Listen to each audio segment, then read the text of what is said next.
say, do you give G4 permission to use your likeness on TV? Yeah, sure, whatever. Okay, cool. All right, so Bruce, tell me, what are you doing here at the Weekend of Horrors?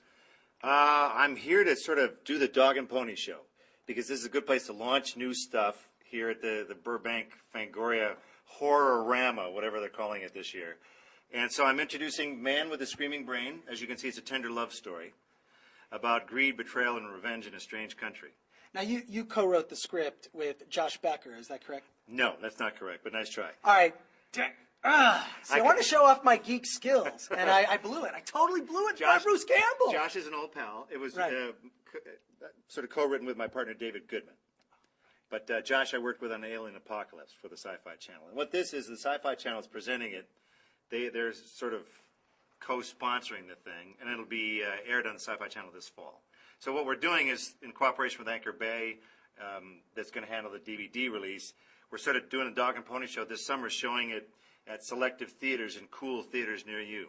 This is not a multiplex movie. This is an art house, cool, groovy picture movie. And by Dog and Pony Show, you mean dogs and ponies put into meat grinders? Meaning me put into a meat grinder, taking to 44 cities selling this thing. Now, you've had such an odd career as a writer, an actor. You've also played Elvis in Bubba Hotep. I mean, you do an incredible Elvis impersonation. Give us a little taste. I forgot how to do it. It's really weird. You did not forget. You did not forget. Okay. Let me wind up here. Okay. I gotta get the lips going. And I can't do it. It's weird. I lost it because when some actors when they're done playing a role, they can't get it out of their head. I can't get them back. You can't get Elvis has left my building. But you did an entire commentary on the DVD for Bubba Hotep as Elvis. No, Elvis did an entire commentary track from an undisclosed location about the movie. That's right, I forgot. So it's not I. Don't be saying I. We had a special arrangement that I can't really talk about for legal reasons with a certain king of pop. No, not the king of pop. He's in trouble right now. The king of rock and roll. So that's all I can really say. Cool. Now, tell us actually about Man with the Screaming Brain, what the story is. Man with the Screaming Brain is kind of like The Out-of-Towners with a brain transplant. It's a fish out of water story of a greedy American businessman who's going to take advantage of this broken down country of Bulgaria and try and invest in infrastructure and make money for his drug company. Turns out, through a series of strange events, he gets part of a KGB former communist guy's brain put into his. So it's the reconciliation of the capitalists and the communists. It's a social metaphor disguised as a horror film. That sounds way too smart for some of the horror fans here. I got to tell you, it could. But the horror fans here are really smart. The ones with the black T-shirts, they're the smartest of all. The ones with the piercings and the tattoos. The more tattoos you have, the smarter you are. It's a strange. I didn't know that. I just found that out myself. So I met a guy in the hallway who had an IQ of 1,000. Now, you're very passionate about the films that you make from the standpoint of, you're not just acting on the screen. You're constantly promoting your movies, going the extra mile, with Bubba Hotep and all of them. I mean, tell me, how does that wear on you as an actor? No, it's good overall, because the thing that Bubba Hotep showed me was that there are alternative theaters still here in the States. We get thinking that everything's an 18-plex and that everything is Die Hard 1 through 9. And when multiplexes first came out, we were all very excited as filmmakers because we thought, well, maybe they'll put alternative movies in 2 screens. Well, no, they just put Die Hard in 2 of the extra screens. So Die Hard can now be on 9 screens instead of 1 screen. So I thought we were kind of screwed there for a while. But there's enough of a counterculture out there for every war of the worlds. You need to have a screaming brain to counter it out. Because not everybody wants the big, glossy remakes, sequels.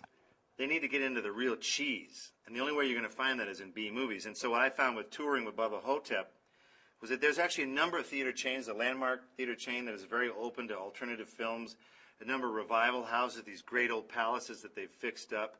And so we've specialized on this tour. You can really look for it in cool cities and cool theaters just to screen for about a week or so. So it's been tiring, but it's been really gratifying to know that there is a complete sub-full complete counterculture out there that doesn't like the generic bullshit that they're seeing right now. You can bleep that or whatever. Now, by listening to your DVD commentaries, I know that you're not just a skilled actor. You're really cinematically savvy. I mean, you know a lot about filmmaking. Is this something that you learned from Sam? In Well, your we were career? all early on making the early Super 8 movies we did in high school together with Sam. Everyone sort of did everything. And then as we got older and sort of refined our skills and interests, we then became an actor or a director or a writer. But we all did a lot of everything early on. So, and we were all hands-on the Evil Dead movies. They were sort of handmade movies in a way. So that means, Sam and I were doing sound effects in the studio. It wasn't just some guys that we hired to do the sound effects for us. We wanted to do it.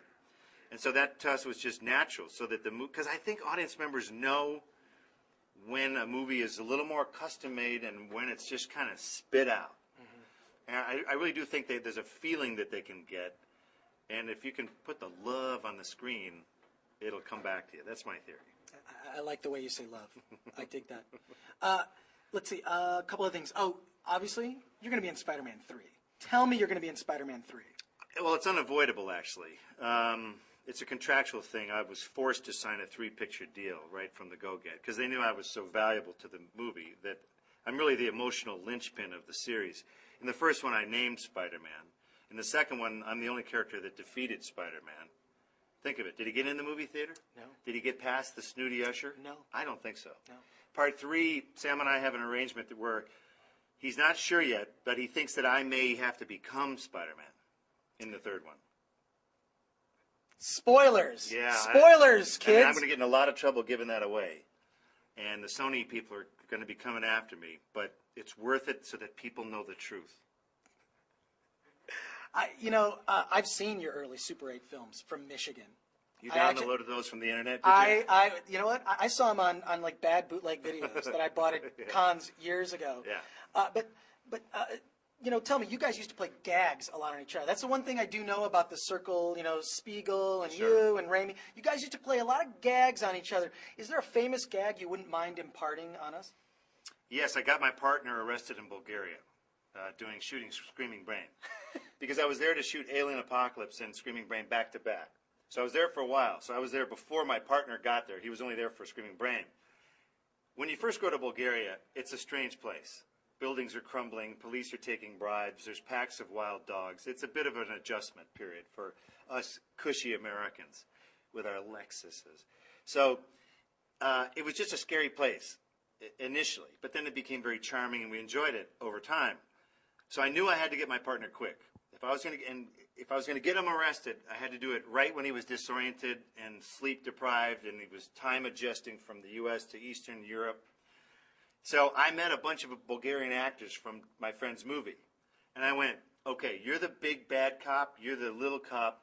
We worked out a whole routine, and we went to the costume department, who already knew their sizes from the first movie. We rented police uniforms and got handcuffs and a little light you put on the car. And police cars in Europe are little. They don't look intimidating. They're not big Chevy Malibus. So we got my friend arrested. We took his... Because the police are very forward there. So they pounded on the door. I went over to my friends to have a script meeting. And that they were going to show up at a specific time. So I played the ugly American defending my friend. And so immediately I said, you've got to get his passport and his cell phone so that he's completely defenseless. And you have to say there's a problem with the passport. And I told these guys, do not speak only minimum English. So they would come in, and I said, when you first came in, you don't know that maybe I'm David Goodman. So you have to roust us both. So they pounded on our door, Polizia, Polizia. And my friend goes, police? Oh my God, what do they want? I go, you better let him in, you better let him in. So they came in, and they're at the entrance, and I hear, hold on, David Goodman. So they came in to me, David Goodman? I went, no, I'm Bruce Campbell. See, I'm here working. Passaporta. I go, I don't have a passport. What are you nuts? This is my license. It's good in America. And meanwhile, the little guy was going around opening all of his drawers in the apartment, fooling with cigarettes. I was offering them cigarettes. You guys want cigarettes? No. So we worked out a deal that we knew this guy would panic. So I had a local guy who was driving me who knew everybody. And we said, if you get in trouble, call this guy. So first thing he goes, we got to call this guy. We got to call our pal. We call him up. He talks in Bulgarian to the police. And it's a very angry language. It's like, everyone is, even if you're inviting them over for dinner on a Saturday, it sounds angry. So they're shouting on the phone, and My friend has to explain to David Goodman that he has to go to Serbia to get this taken care of. He has to go now to Serbia. And I knew we had him when he asked the police, he goes, "Can I put my shoes on?" You know, like they were taking him away to some horrible place. So we knew we had him, so they put him in the car.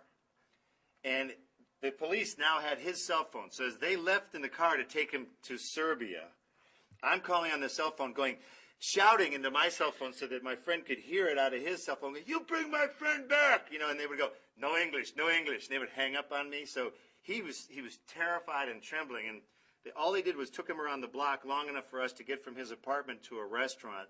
And they dropped him off at the restaurant and hustled him inside. But you come through these doors, it's a nice restaurant. So we scared the living crap out of him. And we had to talk the police out of handcuffing him, because what happened is at one point he was told to bribe them. You always bribe the police in Bulgaria. So he brought me aside, he goes, "We should